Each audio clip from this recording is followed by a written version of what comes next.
Cellar. Hello, I am right now in my cellar. It's a little bit worse for wear down here. It's been somewhat neglected. I did a bit of work on it when we first moved in. Some things worked, some things didn't work. I'm going to do a few videos perhaps on my adventures in fixing a early 1900s cellar up to get it, well, to being a useful cellar once again. So how can a cellar be no longer useful? And what is a cellar? Well, a cellar, I suppose, is still, even in these modern times, for storing food, storing provisions, storing basically anything that you don't need to be looking at every day, but you still want to know is safe and well cared for. My cellar right now can't really do that well, as it does have a slight problem with the dam. So this cellar here is in the process of starting to dry out just a little bit. When I first moved here, it was a very damp cellar because the people who modified the house last, back in the early 90s, had put a big, lovely, stately veranda all the way around the house, which was elevated on solid concrete. When you put solid concrete around the footings of a home, it traps moisture in those footings and in that base of the house. I'm just going to turn this fan off. And as such, anything basically below that concrete has a really hard time getting water out. And what is the one mortal enemy of all human construction? It's moisture. And so things like this cellar, which are basically under a layer of concrete with very little means of breathing, well, had very little means of breathing, generally suffer moisture problems pretty badly. Look at this sugar. You can probably even see there the condensation that's built up. Even though they are in these plastic tubs, this sugar that I was trying to store in the cellar as an extra provision is in fact totally damp. And these are, basically solid bricks now of sugar, and the bags are just wet and falling apart beneath my fingers. Obviously sugar is, nothing grows in it really, but even still, not the real, not the boon of storage that a cellar should be. You should be able to store dry goods in your cellar without them turning into a papery, slightly damp mush. These pastas have been in here probably a couple of years anyway, so should really be getting cycled out. These pastas are still quite dry, so the level of condensation isn't so bad that it's making the pasta go moldy or mushy or anything like that. Still doesn't smell probably as fresh as I would like, and that's probably just owing to the amount of time. Pasta, most of these shelf goods will last you about 4 years or something if you store them in perfect conditions. And as is sort of obvious to me, this cellar is far from perfect conditions, but we're going to try and get it a bit better. And work has actually already started on that. So up above me is my kitchen floor. On that MDF is laying the tiles for my kitchen, so there's probably about an inch or maybe a half inch or so of flooring above me. However, because the nature of that flooring, very little breathing going on that way.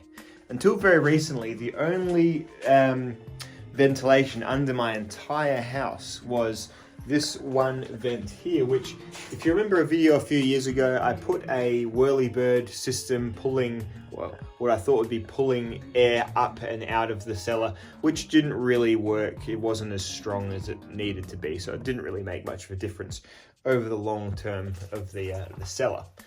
But this has since been somewhat rectified by having several other points around my house having their ventilation ports opened up again. So we had a stonemason come and move the vents, and so now you can feel a bit of a draft. The air isn't as still down here as it was, and air movement is the first step in combating moisture. What I have dug out as well is this, a very tantalizing hole to somewhere. What this is, I believe, this is drainage for the cellar. Should back in the olden days it have flooded, and this would follow out to a sump somewhere. So let's get a camera maybe and see where it goes, see how far it goes. I have got myself an inspection cam, and we are going to see I'm going to put it on this tape measure to sort of see how far I can get it. This is a 10 meter inspection cam, and we're going to see how far this hole goes. Make sure it's not completely caved in, because generally speaking, it should still function as a drain in the event of flooding or something. Cellars were wont to flood a fair bit back in the olden days. So let's have a look.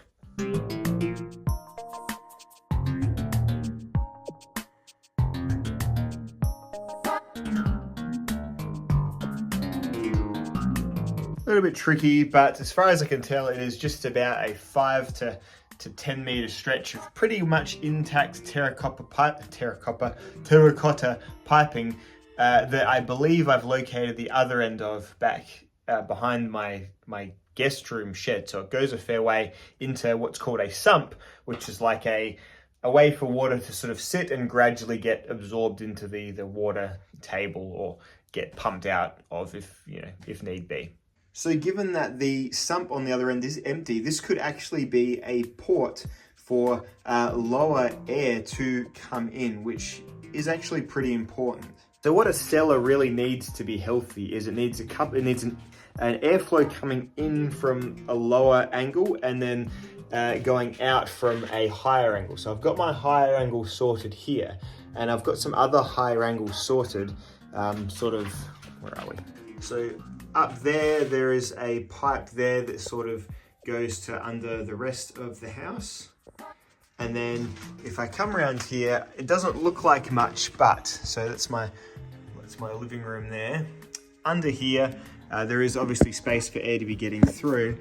And there's a vent sort of roughly that way, and then sort of under this part here, this is all sort of connected as well. Towards my front door there is another vent, and then in my kitchen through that, so my kitchen is sort of behind that wall there, through that vent there should be another way of air getting sort of out or in or whatever. But it is pretty important that I have air coming in from a lower angle as well. So given that flooding isn't really an issue anymore, largely thanks to, well, despite the veranda not doing many favors to the cellar, that is definitely stopping water just flowing in there during storms and whatnot, and it sort of has elevated the whole house a bit away from that being a problem.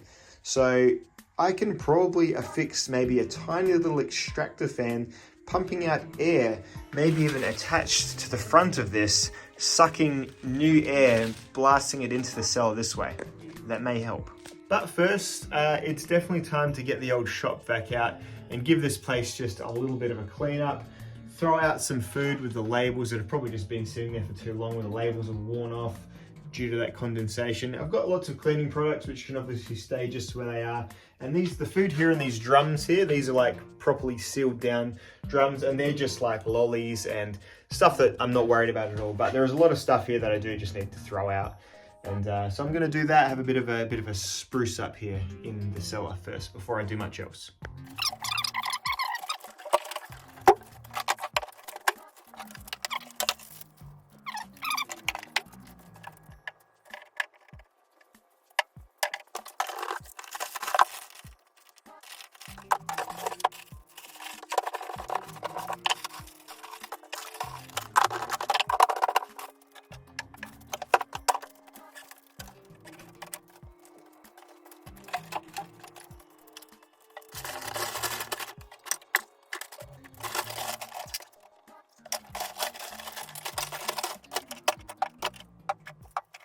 Like most dudes, in hindsight, I think I did go a little bit weird during COVID. I've always been tried to be pretty self-aware. I think a lot of people are just chronically online these days, and just sort of, the best way to look at it is, if you ever read something online one day that actually affects the actions you take that day, the answer is usually no. So that's kind of the way I try and go for a while. But it was hard when the coronavirus was starting to, not feel a little bit powerless. And so I sort of bought a bit of this stuff. And I mean, this isn't a bad thing. This isn't something to be discouraged really, but kind of going through it now and, turning over all the stuff that just needs to be thrown out, it does make you reflect at least a little bit on, what was I doing, sort of thing. Parmesan cheese, yep, still soft and fluffy. all good. So what I'm basically doing is honey's fine, soy sauces, sealed plums and cheeses are fine. The cans that have degradation on them, they're going to go. Ones that have lost their labels. You know, you still want your food to be appetizing, even if it is longer term stored. These sealed tomato sauces will be absolutely fine. I'll see if they've even got use by dates on them.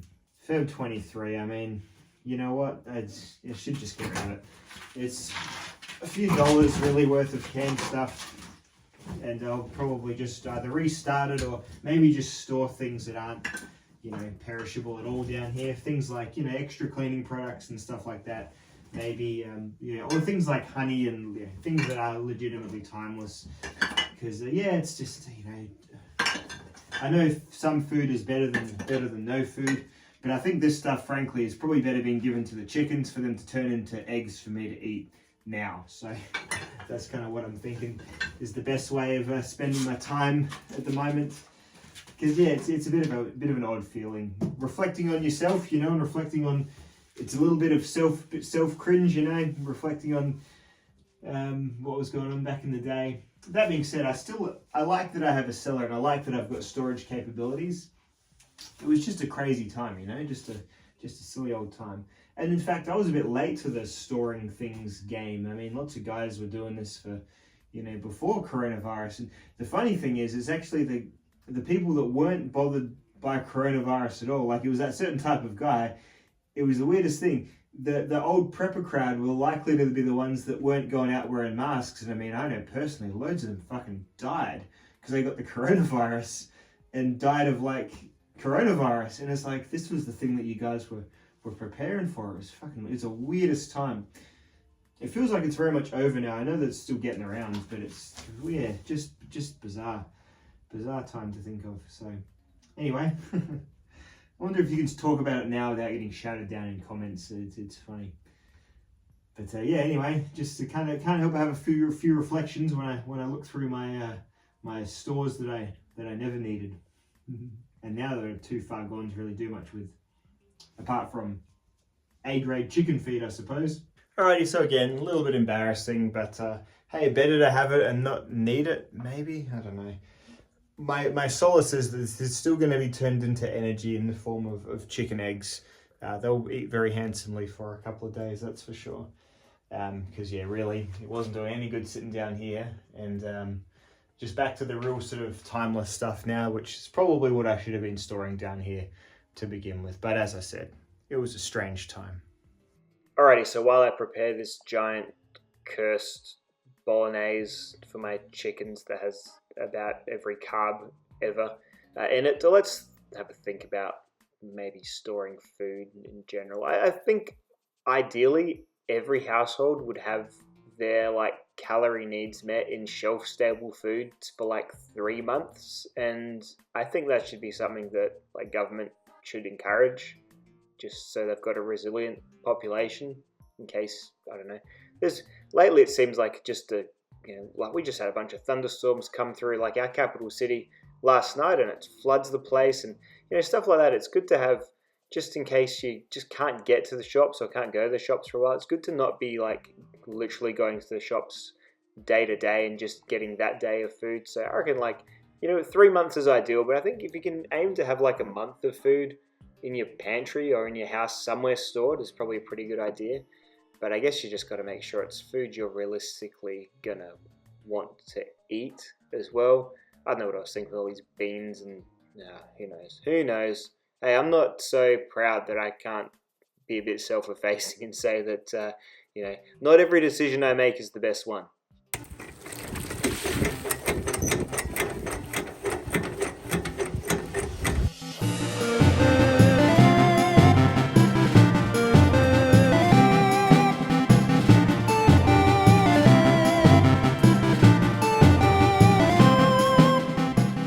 Alright, so I've used a dustpan and broom to get any of the big rocks that would get jammed in the shop vac. Now we're just going to do a nice old tour and get all the dust up. Because the way it really works is, because the cellar is damp and because this mortar would be 100 years old, it just starts to flake off. And this is fluorescence here. It's like the water comes through the mortar and drags the salts and things with it. So it's just pretty fragile at the moment. Eventually, I'm going to have to either learn myself or get a stonemason up to re-point this, especially in the bad parts. But really, most of it is like holding fine. It's just in the next 50 years, it's going to need doing again, that's for sure. But right now, it's kind of doing the job, and it's going to be an interesting time because it is starting to dry out. Like compared to last time I came down here about 3 months ago, since all the vents were opened up, the air in here is much less foul and much sort of just lighter. So that is going to have an effect on these walls as well, which is going to be interesting to see. It may well accelerate the flaking off of the mortar as it sort of contracts and expands as it dries out. So we'll see. It's going to be an interesting time. I can see why some people, when they buy houses, they just fill the cellar in and can't be fucked with it. But there's definitely stuff here to save and stuff here to salvage, and it's just a cool little area of the house at the very least, you know, like a little hidey hole.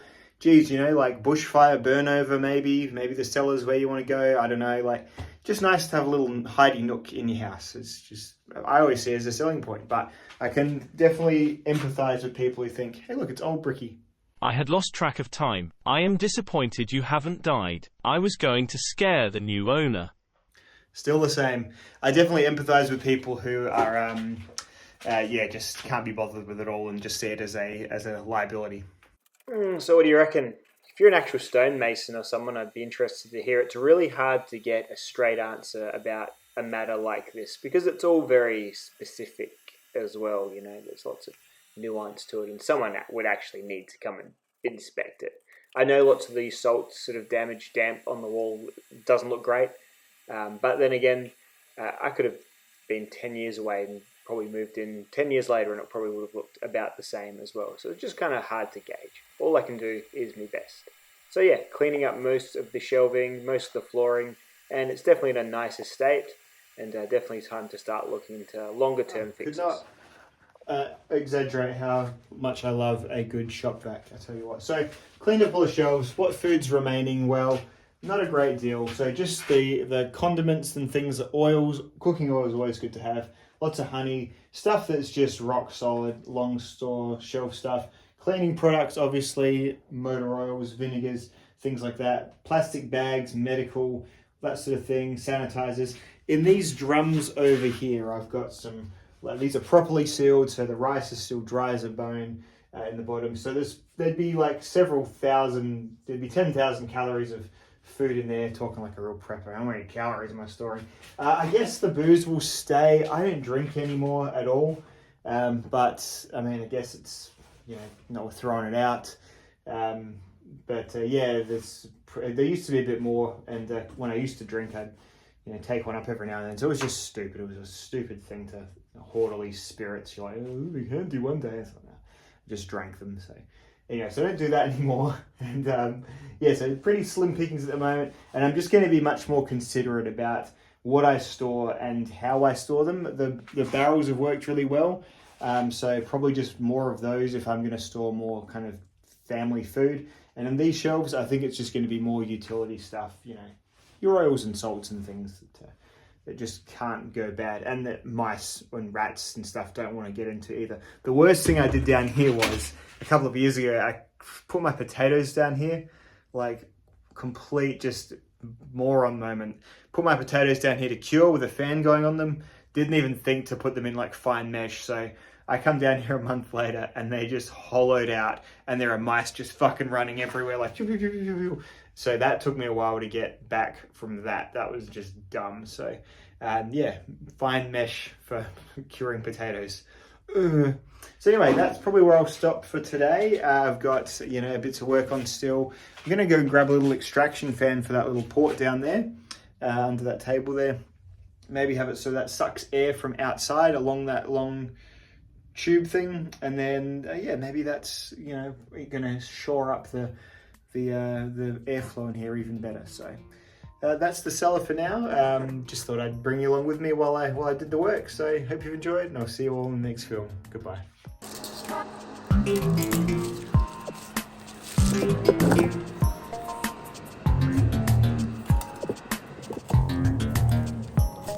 Yeah.